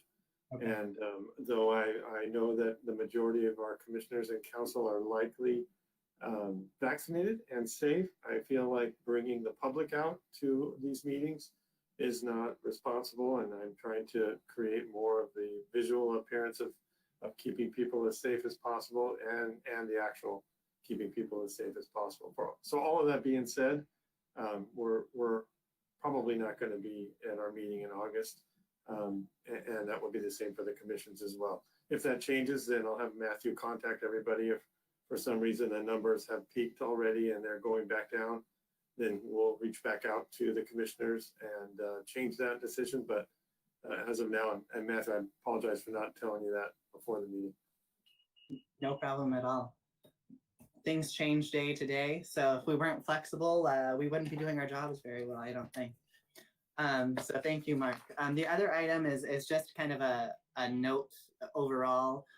So as we're reintroducing a lot of our programs back in community services, we're trying to figure out things that will, programs and services that will best meet the needs of all areas of our community. So we've noticed, looking back at what we were doing prior to the pandemic, there are some gaps in the services and some gaps of people that we weren't reaching before. Inadvertently, things that we were not aware of, but especially our senior lunch program, we've realized that we have a large non-English speaking population. So as we're moving forward, we are making a conscious effort to determine what programs and activities we can offer to the community that potentially could be offered in multiple languages or in a different language other than English to help meet those needs so that they can still enjoy recreation and leisure activities in a language that best suits their needs. So just as an announcement there, if you will, that we are making that conscious effort. Danielle Adriano is overseeing our contract classes, so she's working very hard to bring on new instructors, keeping that in mind, our community as a whole, and how our community is changing and how we can best meet their needs. But other than that, that's the only comment, the last comment that I had. Thank you, Matthew. Lucy, any comments or any other staff members? Not tonight, Chair Jennings. Thank you so much. Welcome. So with that, then we are at our adjournment at just a little over 2 hours. The next regular HERE Commission meeting will be held on Tuesday, August 24th, 2021 at 6:30 p.m. Information regarding matters to be considered at each meeting will be available on the Friday before the HERE Commission meeting on the city's website at www.sangabrielcity.com. We are adjourned. Thank you, everyone. Good night, everyone. Night. Thanks a lot.